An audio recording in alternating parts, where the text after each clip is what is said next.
Olá, bem-vindos à nossa primeira aula de noções de patologia e biossegurança. Eu sou a professora Ayla e vou estar com vocês durante todo esse período, tá? Para início, nossa primeira aula, nós iremos abordar os seguintes tópicos. Hoje nós vamos falar um pouco sobre os conceitos de patologia, histórico ou história da patologia, aspectos das doenças e as adaptações celulares, tá? Então, vamos iniciar.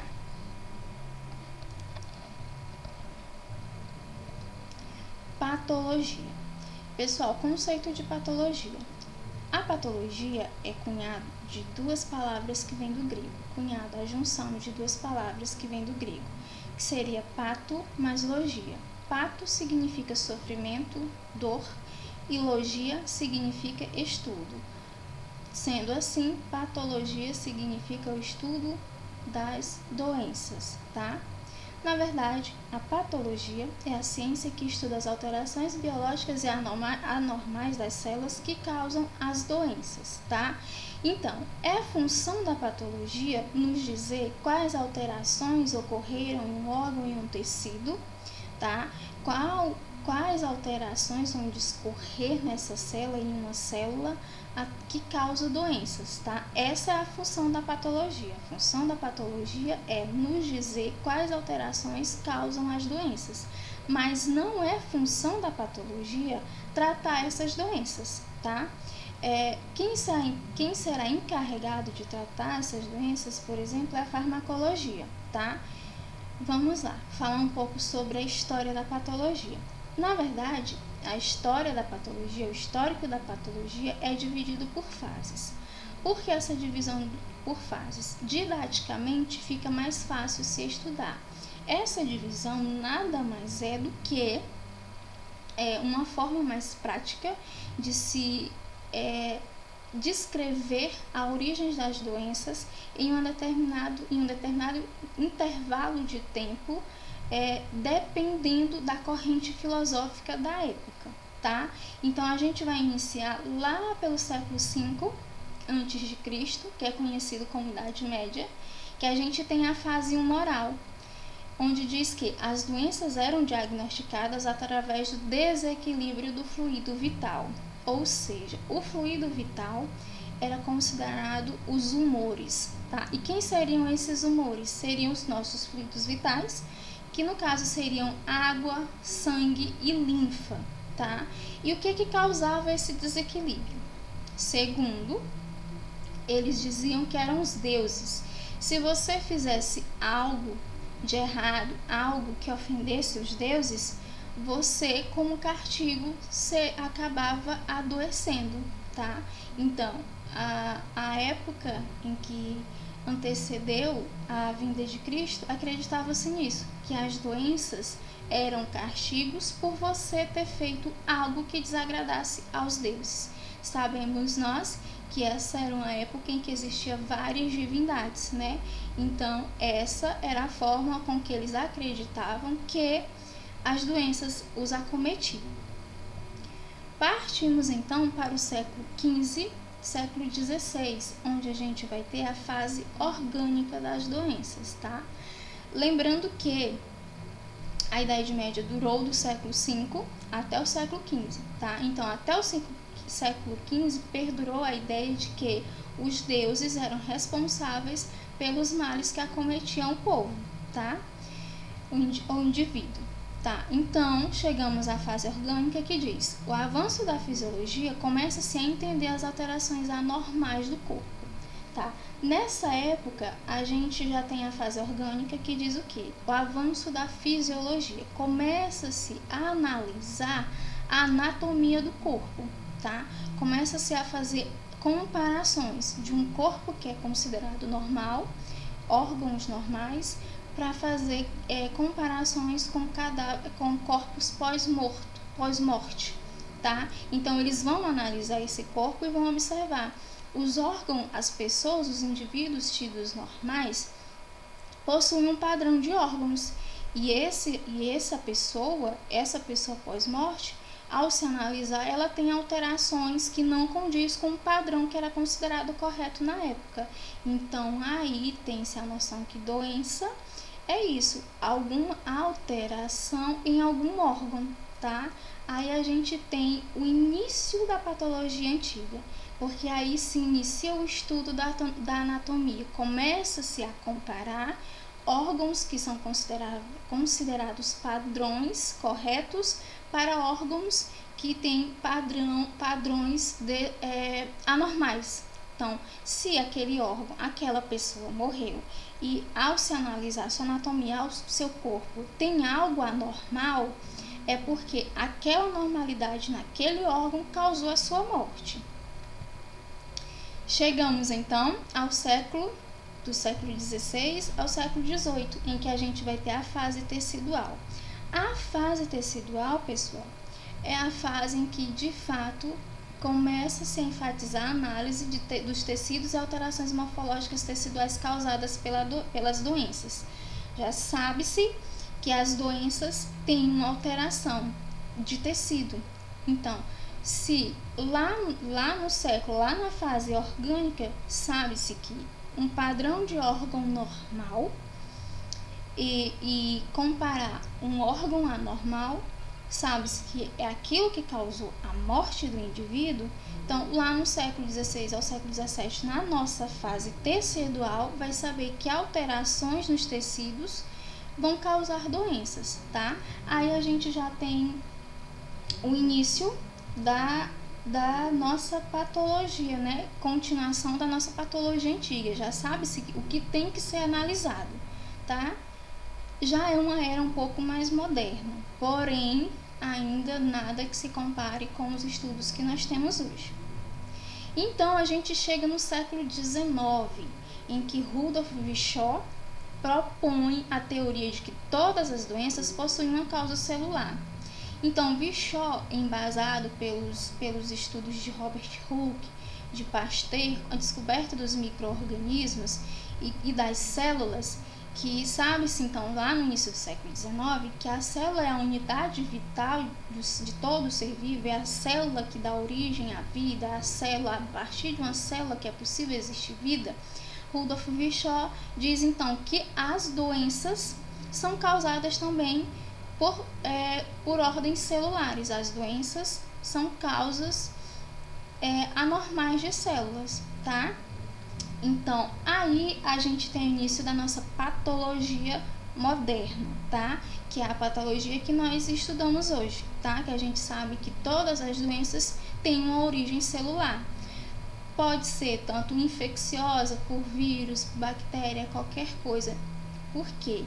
Essas interferências, essas infecções vão afetar diretamente uma célula, e uma célula acaba interferindo e alterando outras. Tá, chegamos ao século XX, onde a gente já tem avanços bioquímicos e a microscopia, que vai facilitar os nossos estudos, tá? Direcionamento de estudo. A patologia, por ser uma ciência bem ampla, ela é dividida em duas, tá? A gente tem a patologia geral, a patologia específica ou sistêmica. O que estuda a patologia geral? Estuda as alterações patológicas gerais que ocorrem nas células. A patologia geral, ela vai estudar tudo o que acontecer de anormalidade em todas as células do corpo, tá? O que levou aquela célula à morte, o que causou a anormalidade em determinada célula, em determinado órgão, em qualquer parte do corpo. Já a patologia específica, como o próprio nome já diz, ela vai estudar as alterações patológicas que ocorrem em órgãos e tecidos específicos. Por exemplo, a patologia específica, por exemplo, se eu quiser estudar as patologias que acometem o sistema cardíaco, vou estudar todas as patologias que vão acometer o coração. Patologia específica para estudar o sistema respiratório, o sistema urinário, tá? Então, a patologia específica, ela vai se encarregar de um órgão e de um tecido específico. Tá. Chegamos, então, aos aspectos das doenças, tá? Vamos ver os conceitos gerais. Mas antes, da gente ver os conceitos gerais sobre as doenças, os aspectos das doenças, é necessário que vocês entendam o que é um órgão, tá? Todos nós possuímos diversos órgãos e esses órgãos desempenham diversas funções, tá? A função do órgão é manter o nosso corpo em homeostasia em relação ao meio externo. Então, quando nós temos um órgão que está desempenhando as suas funções normais, nós dizemos que esse órgão mantém as suas funções fisiológicas. Ele está desempenhando exatamente o seu papel, o que ele é determinado para fazer. Já na patologia, quando nós estudamos um órgão, a gente vai estudar as alterações, as mudanças que vão, como é que a gente pode falar? As alterações que vão influenciar na anormalidade desse órgão, tá? Então, quando a gente tem um órgão em que a sua função, ele está funcionando normalmente e de repente esse órgão tem alguma alteração e ele passa a trabalhar de uma forma irregular. Então a gente diz que temos um órgão doente, tá? E quando nós temos um órgão doente, as suas funções estão alteradas, tá? Então, quando nós temos um órgão doente com funções alteradas, é necessário que nós façamos perguntas, tá? Então, que perguntas nós devemos fazer para descobrir o que levou à alteração nesse órgão, o que levou esse órgão a adoecer, o que levou esse órgão a não trabalhar da sua forma fisiológica correta. Então, temos essas 4 perguntas que são essenciais para descobrir o decorrer de uma doença, de uma patologia, tá? A primeira pergunta que vocês vão fazer é: o que causa essa alteração? O órgão está trabalhando perfeitamente e, de repente, ele tem alteração. O que causou? O que aconteceu? O que fez esse órgão alterar a sua função, sua funcionalidade, tá? A segunda questão é: quais eventos? Se nós observarmos esse órgão que está com a sua função alterada, se nós observarmos ele, acompanhar a sua evolução, o que vai acontecer com esse órgão? Tá? O que vai acontecer com ele depois que ele teve a sua função alterada? Terceira questão: quais alterações morfológicas? A segunda questão serve como embasamento para a terceira. Por quê? Porque se nós observarmos esse órgão, o que vai acontecer com ele? Obviamente, ele vai ter alterações na sua morfologia, na sua estrutura. Então, quais alterações haverá nesse órgão? O que vai acontecer com esse órgão, tá? E a quarta questão: quais as consequências? Se nós observarmos o indivíduo que está com essa alteração no órgão, o que vai acontecer com ele, tá? Essas 4 perguntas juntas, a gente diz que são os aspectos da doença. Elas são de extrema importância para a gente se chegar a um consenso de qual doença, de qual patologia está cometendo aquele tecido, aquele órgão, tá? Então, vamos lá. Os aspectos das doenças são divididos em etiologia. O que vem ser a etiologia? A etiologia vai responder aquela nossa primeira questão: o que causa a alteração? Então, a etiologia. Etiologia é o conceito que verifica o motivo pelo qual a doença foi causada, tá? É a etiologia que vai nos dizer o que causou a alteração, o que causou aquela doença naquele órgão ou tecido específico. Tá? A etiologia, pessoal, ela é dividida em 2 classes, tá? A gente tem a genética ou intrínseca ou a adquirida, tá? Lembrando, a etiologia é o que causa alteração no órgão e a etiologia é dividida em duas classes etiológicas, que é a genética ou intrínseca e a adquirida. Tá? A genética ou intrínseca é aquela que o indivíduo vai trazer com ele no seu código genético, tá? E a adquirida é aquela que o indivíduo vai adquirir do seu meio externo. Pode ser uma doença nutricional, por falta de algum nutriente, ou infeccioso. Esse indivíduo ele vai ser acometido por algum agente que vai causar algum tipo de infecção, tanto bacteriana, viral, tá? Pode ser ainda química, tá? São doenças adquiridas. Os indivíduos adquirem no decorrer da sua vida, do meio causados pelo meio externo. Já a genética, o indivíduo traz com ele no seu código genético, ele traz com si a predisposição ou aquela patologia. Um exemplo de etiologia genética ou intrínseca, a gente tem a hemofilia, que a gente pode dizer que é uma doença que acomete principalmente homens, tá? É característica do cromossomo X, tá?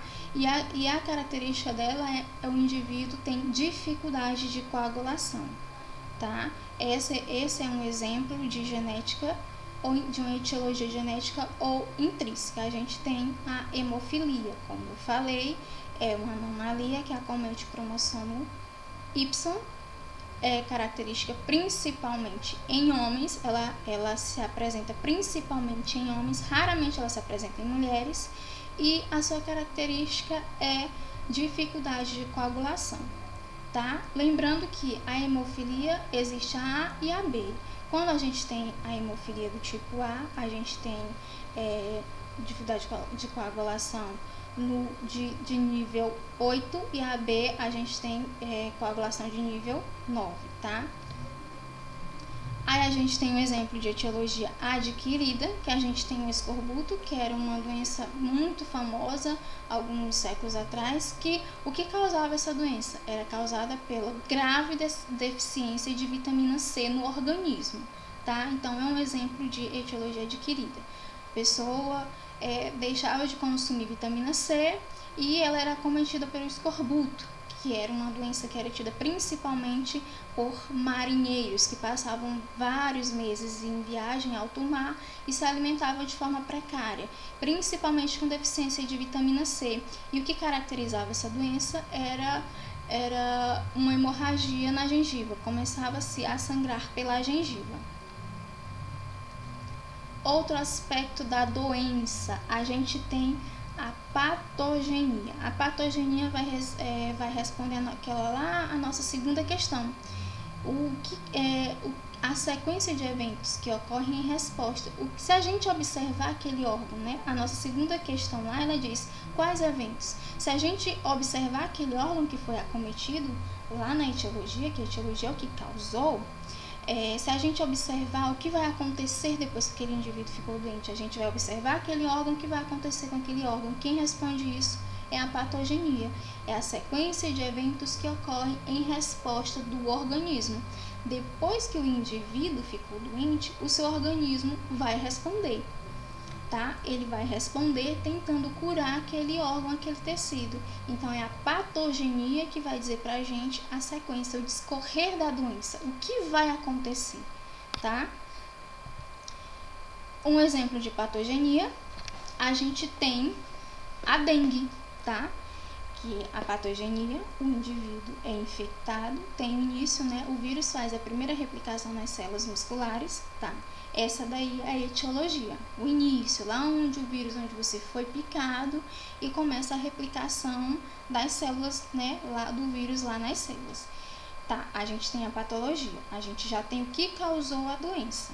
O discorrer da doença, que é a nossa patogenia, vem de 2 a 7 dias depois que começa a surgir os nossos primeiros sintomas, que é febre e mal-estar. A patogenia, ela pode progredir, tá? A progressão aí é a lesão tecidual. Pode ser a lesão tecidual, acontece a lesão do tecido, porque vocês sabem que a pessoa com dengue, ela fica debilitada. Aí a gente tem a progressão, tá? O que vai acontecer depois que o indivíduo passa por todos os sintomas, o que vai acontecer com aquele órgão, pode acontecer o reparo ou a cura. O indivíduo vai caminhar para o reparo ou para a cura. Lembrando que em alguns casos de patogenia, tipo tuberculose, se o indivíduo for acometido por outra patologia tipo HIV, essa progressão pode evoluir para não cura, pode ser letal, pode evoluir para a morte. Por quê? Porque o indivíduo ele não vai ter defesas, né? Sabemos que o vírus HIV ele vai afetar as nossas células T e essa célula T que é encarregada por combater todo a célula T é responsável pelo nosso sistema de defesa. Então, um indivíduo, quando ele se tem HIV, ele não tem a célula T ativa. Então, uma tuberculose, se a gente for observar na patogenia, a progressão da patogenia na tuberculose com o indivíduo que tem HIV, essa tuberculose pode evoluir para a não cura, pode evoluir para a morte, tá? Então, a patogenia é isso, é o que vai acontecer. Vamos observar o que vai acontecer com o indivíduo depois que a etiologia, depois que a causa foi descoberta. Aspectos das doenças, alterações morfológicas, tá? As alterações morfológicas, alterações estruturais das células e dos tecidos, que são características da doença e facilitam o diagnóstico. Essa daqui é a resposta lá da nossa terceira pergunta, né? As alterações morfológicas. Se a gente sabe a patogenia, a gente sabe o que aconteceu com aquele órgão, ele sofreu uma alteração, e essa alteração é de cunho morfológico. A gente sabe que aquela estrutura celular determinada ela foi afetada. É o que vai facilitar o nosso diagnóstico. O exemplo que eu coloquei aí para vocês, eu coloquei a tuberculose, tá? A gente tem aqui um corte, né, de um tecido com a tuberculose. A gente pode observar a necrose, tá? A necrose é uma alteração morfológica característica, tá? da tuberculose, tá? Se vocês observarem essa parte rosa mais escura, é a característica da necrose. Então, ao observar essa lâmina, ao observar esse corte histológico, a gente vai perceber que a gente tem uma necrose. E esse tipo de necrose é característico da tuberculose, tá? Então, alterações morfológicas vão nos ajudar a chegar a um diagnóstico, tá? Porque cada doença tem uma alteração morfológica característica, é o que vai facilitar a gente chegar até o diagnóstico. A gente chega então ao significado clínico ou fisiopatologia. É o que responde a nossa quarta pergunta, né? A nossa quarta pergunta é quais as consequências. Depois que descobrimos a etiologia, depois que descobrimos a patogenia e as alterações morfológicas, o que vai acontecer? Quais são as consequências que vai acontecer com esse indivíduo que estava normal e foi acometido por uma alteração? O que vai acontecer com ele? Então, o significado clínico ou fisiopatológico vai dizer pra gente o que é o significado clínico. Quais as consequências vai acontecer? São as características, sinais e sintomas apresentados pelo indivíduo no decorrer da doença, tá? Então, o significado clínico, em outras palavras, são os sintomas que aquele indivíduo vai apresentar, tá? Se observarmos, a gente já respondeu a etiologia, primeira pergunta, né? Patogenia, que respondeu a nossa segunda pergunta, alterações morfológicas, a nossa terceira pergunta, e a quarta pergunta, quais as consequências, se observarmos tudo o que aconteceu desde o momento em que aquele indivíduo ficou doente, ele vai manifestar os primeiros sintomas, tá? O exemplo que eu coloquei para vocês, continuando já lá nas alterações morfológicas, a gente falou sobre a tuberculose. No nosso significado clínico, a gente vai continuar com a tuberculose. Quais são os sintomas da tuberculose? Tosse com secreção, febre ao entardecer, sudorese noturna e perda de apetite, tá? Significado clínico, observação. Algumas doenças apresentam significado clínico semelhante e outras apresentam significado clínico em condições já avançadas. O que é interessante vocês saberem sobre isso, que algumas doenças, como isso aí, apresentam significado clínico, sintomas muito parecidos. Então, é necessário que se faça um exame para chegar ao diagnóstico correto. Não vamos, é muito parecido com isso, a pessoa tossiu, é muito parecido com esse tipo de doença. Não. Alguns significados clínicos apresentam o mesmo sintoma, então por isso é necessário que se haja um exame específico, tá? E já outras doenças apresentam significado clínico quando a pessoa já está em condições avançadas da doença, como o câncer. Muitas pessoas só vão manifestar sintomas de câncer, sintomas de tumores cancerosos quando já estão em condições bem avançadas, dificultando assim o tratamento. Tá. Chegamos então às nossas respostas celulares, tá? Vamos falar sobre os estágios da lesão. A gente já descobriu o que é etiologia, que é o que vai acometer um órgão, que vai causar suas alterações. A patogenia, a gente vai observar o que vai acontecer com aquele órgão depois que descobrimos a sua etiologia. As alterações morfológicas são as alterações na estrutura do órgão. E o estado clínico, né, vai ser as manifestações, os sintomas. Então, a gente chega, depois de tudo isso que a gente já aprendeu, levem essas 4 perguntas para a vida de vocês. Depois que o indivíduo é acometido por tudo isso, a gente tem as respostas celulares, que são os estágios da lesão, tá? Antes da gente conhecer os estágios da lesão, é necessário que vocês entendam o que é uma célula, tá? A gente falou desde o início da célula que a célula é a base fundamental de vida, que a patologia vai estudar as alterações celulares dos órgãos e dos tecidos. Mas o que é uma célula, né?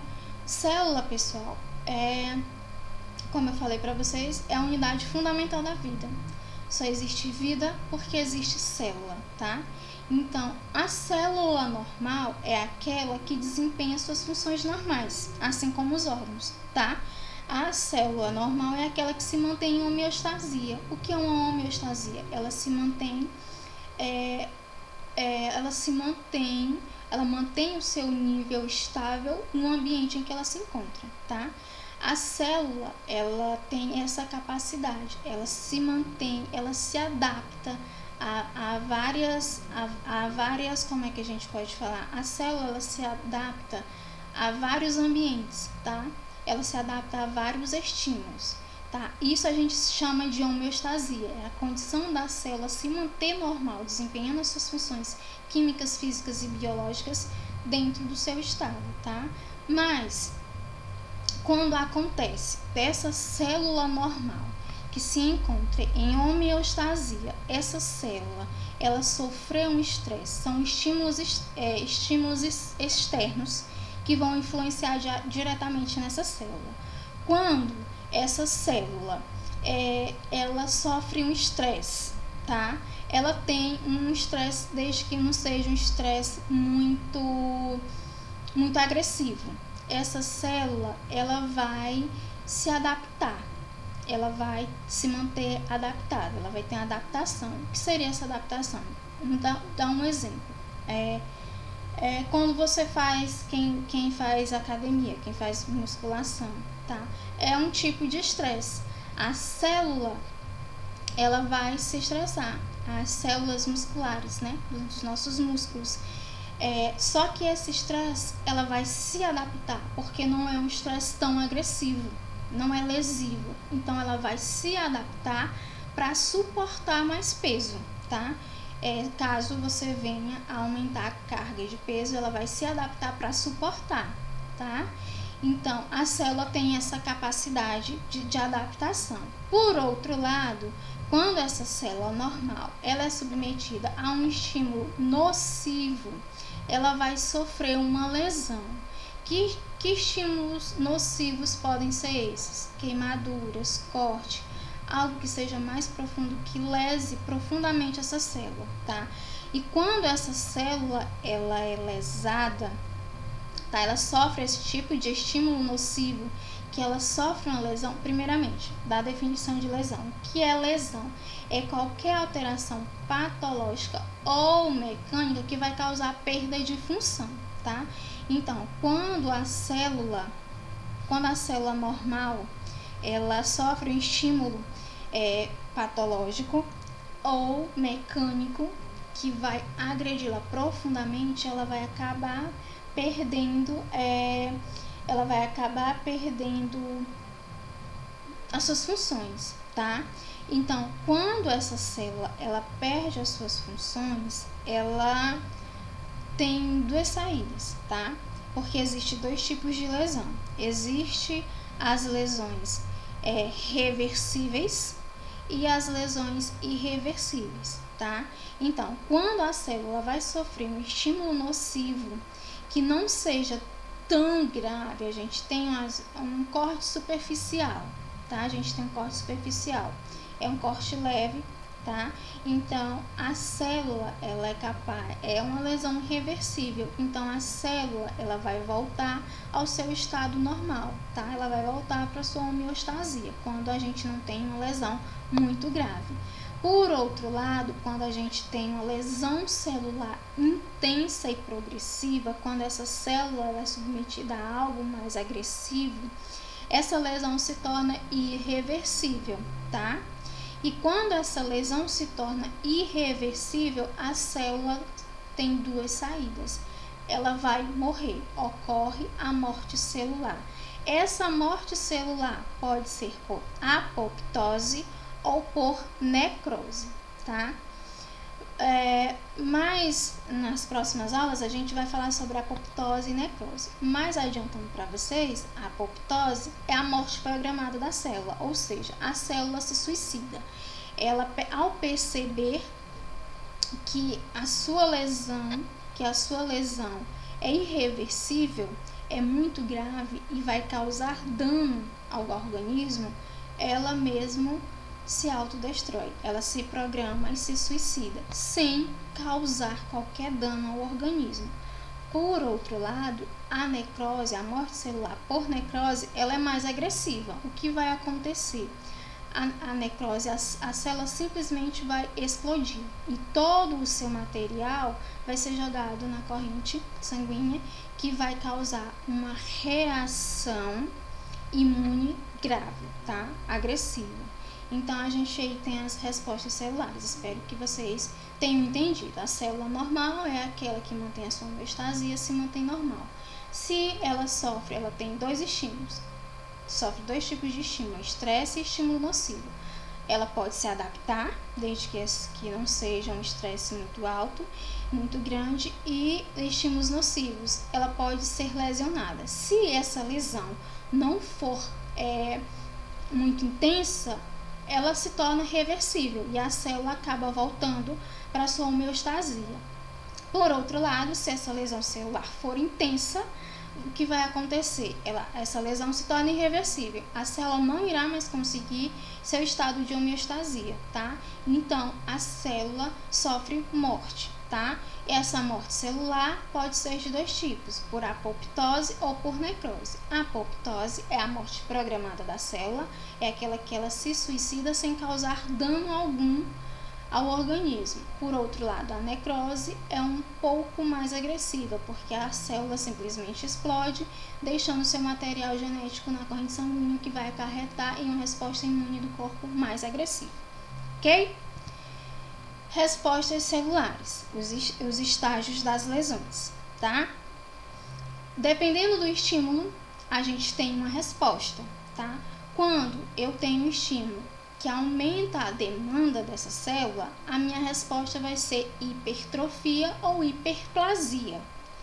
Quando eu tenho falta de nutrientes, o meu estímulo é falta de nutriente, eu vou ter a resposta celular de atrofia. E quando eu tenho uma irritação crônica, um estímulo de irritação crônica, a minha resposta celular será metaplasia. Lembrando, turma, que a minha resposta celular vai depender do grau da lesão. Se o grau da minha lesão for pequeno, eu vou responder e a minha célula vai voltar ao seu estado de homeostasia. Caso não haja adaptação e a minha lesão seja irreversível, não há adaptação. E o que vai acontecer mais uma vez é apoptose e necrose, que é a morte celular, tá? Vamos lá, as respostas celulares. Os graus das lesões, a gente acabou de falar sobre isso, são de dois tipos. Reversível é aquele quando a célula sofre lesão, porém ela pode voltar ao seu estado de homeostasia quando o seu estímulo é agudo ou leve, tá? Moderado. Irreversível é aquele que é intenso, crônico, agudo ou moderado, né? Então vai acontecer o que? A célula ela não vai conseguir reverter a lesão, então ela vai se suicidar ou necrosar. Tá. Falando sobre as adaptações celulares, dependendo do estímulo, a gente viu lá que a gente tem a hiperplasia. A hiperplasia é a junção de duas palavras que também vem do grego, que significa hiper mais plasia. Hiper grande, plasia proliferação, ou seja, aumento da proliferação celular. Dependendo do meu estímulo, dependendo da minha agressão, da demanda que eu tiver, eu posso ter uma hiperplasia, né? Dependendo da lesão que eu sofrer na minha célula, eu vou ter proliferação celular, dependendo do meu estímulo. Proliferação celular, aumento das células, né? Tá. A hiperplasia é um estímulo que pode ser interno ou externo que sinaliza para a célula-alvo para iniciar sua proliferação, tá? Lembrando que existem células que se mantêm no seu ponto G0, elas estão lá bonitinhas, quietinhas, apenas fazendo as suas funções, elas não se proliferam, mas dependendo do meu estímulo, dependendo da lesão, essa célula vai receber um sinal para começar a se proliferar, tá? Hiperplasia, ela vai aumentar a sua quantidade celular. E existem outras células que se replicam, se multiplicam e dependendo do estímulo, dependendo da sinalização, ela vai aumentar ainda mais a sua proliferação, a sua hiperplasia. Exemplo, bora lá. Existem dois tipos de hiperplasia. A gente tem a hiperplasia fisiológica e a hiperplasia patológica, tá? Bora lá. Condições para a hiperplasia. A hiperplasia fisiológica. Existem dois tipos de hiperplasia fisiológica, que é a hiperplasia compensatória e a hiperplasia hormonal funcional, tá? A hiperplasia compensatória vai acontecer o que? Aumento após o dano, tá? E a hiperplasia hormonal, ela vai aumentar a capacidade, é o que a gente falou. Dependendo do estímulo, a célula, ela pode ter hiperplasia compensatória, faltou algo. Então, para compensar aquilo, a célula vai receber o sinal para compensar a quantidade de célula que está faltando. E a hiperplasia hormonal vai ser de cunho hormonal, tá? A gente vai entender, vai ver exemplo agora. O exemplo de hiperplasia compensatória. A gente tem o fígado. O que acontece? O fígado é um órgão que tem o seu G0, ou seja, ele não tem multiplicação celular, ele fica lá bonitinho, quietinho. Porém, quando o fígado sofre dissecção, quando ele é retirado uma parte, ele recebe a sinalização de que algo está faltando. Então, ele vai receber a sinalização, falta uma parte desse fígado, então ele vai sofrer hiperplasia compensatória. Para compensar aquilo que está faltando, né, para compensar aquela parte que está faltando, as células irão se replicar para compensar a parte que está faltando e esse fígado irá se regenerar. E isso chama-se hiperplasia compensatória, tá? Temos a hiperplasia hormonal. Aí, o que vai acontecer na hiperplasia hormonal? A gente tem o exemplo de um útero, tá? A gente tem o exemplo de um útero gravídico e um útero normal. O que vai acontecer na hiperplasia? Vai acontecer o aumento celular hormonal, tá? qual vai ser o estímulo que esse útero vai sofrer? Ele vai receber a sinalização de que ele vai ter que hospedar, que ele vai ter que guardar um bebê. Então, o útero ele vai receber esse estímulo e ele vai aumentar a sua capacidade hormonal, ele vai aumentar o seu tamanho, né? A sua quantidade de célula, tá? Hiperplasia hormonal é desencadeada por hormônios. Exemplo, o útero gravídico. Aqui a gente tem o exemplo, tá? O útero na sua fase normal, tá? Todas as suas células justapostas, todas juntinhas, bonitinhas. E o útero gravídico a gente já vê a quantidade, o aumento celular, tá? Hiperplasia hormonal. O estímulo vai ser a chegada do bebê.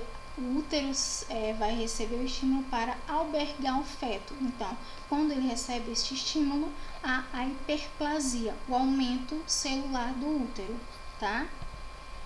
E a gente tem a hiperplasia patológica. O que vai acontecer na hiperplasia patológica? Ocorre por estímulos hormonais desregulares, mas que cessa quando é cessado a ação hormonal.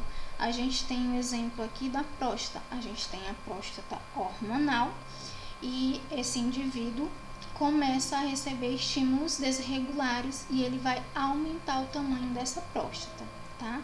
Mais um exemplo só de hiperplasia patológica, mas essa hiperplasia patológica ela pode ser cessada quando é cessada a alteração hormonal. Como é que vai acontecer, como que vai ocorrer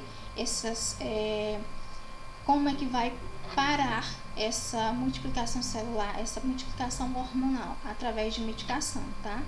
Quando o indivíduo começar a ser medicado para reduzir os níveis hormonais, essa hiperplasia patológica ela irá regredir, voltando ao seu estado normal.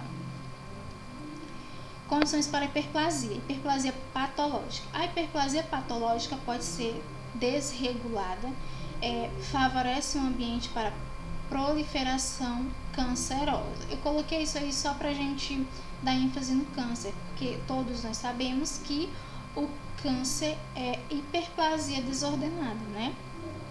Então, a hiperplasia pode ser patológica quando ela desregula e, dependendo do ambiente, vai favorecer ao aparecimento de células cancerosas.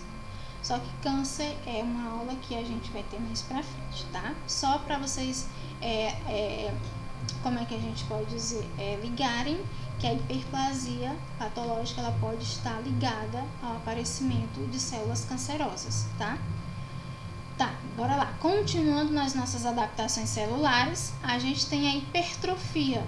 Mais uma vez, a hipertrofia, assim como a hiperplasia, é o cunho, a junção de duas palavras, hiper mais trofia, que significa grande volume, ou seja, aumento do volume celular. Se na hiperplasia a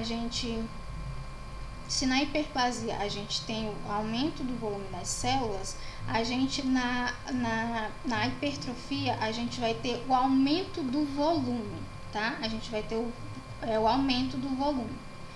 Hipertrofia é o aumento da massa celular como condições de adaptação a um determinado estímulo. Existem também dois tipos de hipertrofia, a fisiológica e a patológica. Exemplos de hipertrofia fisiológica: aumento do músculo durante o exercício físico, aumento do útero durante a gestação. Lembrando, gente, que o útero ele tanto passa por hiperplasia como por hipertrofia. A hiperplasia vai ser o aumento celular do meu útero e a hipertrofia vai ser o aumento do tamanho do útero, tá? Quando ele está albergando, quando ele está hospedando um bebê, tá? Então, vamos lá. A hipertrofia patológica, a gente tem um exemplo aí da hipertrofia patológica do miocárdio, com problemas vasculares. O que vai acontecer? A gente pode pegar o exemplo de uma pessoa que sofre de hipertensão, pressão alta. A pessoa que sofre de pressão alta, ela tem um fluxo sanguíneo mais intenso, né? Tem mais dificuldade. E esse coração, ele se esforça muito mais para bombear o sangue. E por sofrer essa força, esse trauma para bombear o sangue, esse coração ele acaba aumentando o seu tamanho. A gente chama de hipertrofia, né? É o que a gente tem aqui. A gente tem um miocárdio normal, com as suas células normais, e a gente tem um miocárdio com hipertrofia. A gente vê que há o aumento dessas células, separações dessas células, tá? Então, aqui do lado a gente tem a mesma coisa, o coração normal com suas células miocárdicas normais, né? E a gente tem um coração com hipertrofia. A gente vê o aumento do seu volume, né? A gente vê o aumento do seu tamanho, a diferença do seu tamanho, das suas cavidades. E a gente pode observar isso também num corte, em uma lâmina, num corte histológico, tá? Então, a hipertrofia fisiológica e a hipertrofia patológica. A fisiológica é aquela que vai sofrer estímulos e não vai sofrer dano, como musculação. Quando você malha muito, a tendência dos seus músculos é crescer por hipertrofia, tá? E o aumento do útero, por receber o estímulo de saber que ele vai ter que dobrar o seu tamanho para receber um bebê, ele aumenta o seu tamanho, ele aumenta o seu volume. E a hipertrofia patológica é quando algum órgão é acometido por alguma anormalidade e ele acaba hipertrofiando, aumentando o seu tamanho. A gente tem agora a adaptação celular atrofia. Assim como as demais, a atrofia é o cúmulo de duas palavras que vem do grego, a, que significa ausência, mais trofia, que significa volume, tá? Ou seja, perda de volume. Se na hipertrofia nós vamos ter o aumento do volume, na atrofia a gente vai ter a perda, a ausência desse volume, tá? A atrofia é o fenômeno pelo qual a célula reduz o seu volume. A atrofia pode ser de dois tipos, fisiológica e patológica. Tá? O que causa a atrofia? O que causa a diminuição do volume de um órgão? Tem várias causas, desde diminuição hormonal, desde desuso. Como desuso a gente pode citar uma pessoa que tem deficiência física. Uma pessoa que tem deficiência física, se você for observar, as suas pernas, ela está em desuso. Então, por consequência, ela acaba atrofiando, né? Perda de nervos e suprimento sanguíneo. É o que vocês veem aqui nesse exemplo que eu coloquei para vocês. A gente tem um cérebro normal e a gente tem um cérebro com atrofia por perda de suprimento sanguíneo. Então, esse cérebro ele acabou atrofiando, acabou reduzindo o seu tamanho. Outra adaptação celular, a gente tem a metaplasia. O que seria a metaplasia? Mais uma vez, junção de duas palavras, que significa nova, diferente, meta, nova, diferente, plasia, proliferação, alteração de um tipo celular para outro. Nessa adaptação celular, o tecido, a célula lesada, ela vai ter a capacidade de se transformar em outro tipo de célula, tá? Metaplasia é uma alteração reversível de um tipo celular adulto para outro em resposta a um estímulo estressante. Tipos de metaplasia, ela sempre será patológica, tá? A metaplasia sempre vai acontecer de forma que o estímulo vai acabar lesando essa célula e ao trocar um tipo celular por outro será uma troca patológica. O estímulo sempre será patológico, que levará essa célula a se transformar, tá? Tipos de metaplasia. A gente tem a metaplasia escamosa, a gente tem a metaplasia colunar e a gente tem a metaplasia do tecido conjuntivo, tá? O exemplo que eu coloquei para vocês aqui, a gente tem um epitélio respiratório de um fumante. Esse epitélio aqui, ele era colunar normal, tá? Toda a célula era colunar, tá? Ao sofrer agressão por muito tempo, devido ao indivíduo ser fumante, essa célula, ela passou de colunar normal para metaplasia escamosa. Ela acabou se transformando de colunar para se adaptar à agressão, ao dano. Ela acabou se adaptando, ela acabou sofrendo metaplasia escamosa. Mesma coisa a gente tem aqui no esôfago, que sofre por refluxo. A gente tem o esôfago, a metaplasia de Barré, tá? É o que vai acontecer o inverso daqui, do epitélio do fumante, né? A gente tem as células normais, a gente tem a escamosa, e por sofrer esse dano repetitivo de refluxo, que o refluxo não é para acometer o esôfago, essa célula ela acaba sofrendo metaplasia, e de escamosa ela vai passar para colunar, certo? Então vamos lá. Gente, essa foi o fim da nossa aula, tá? Dúvidas, vocês podem procurar por mim, e até nosso próximo encontro.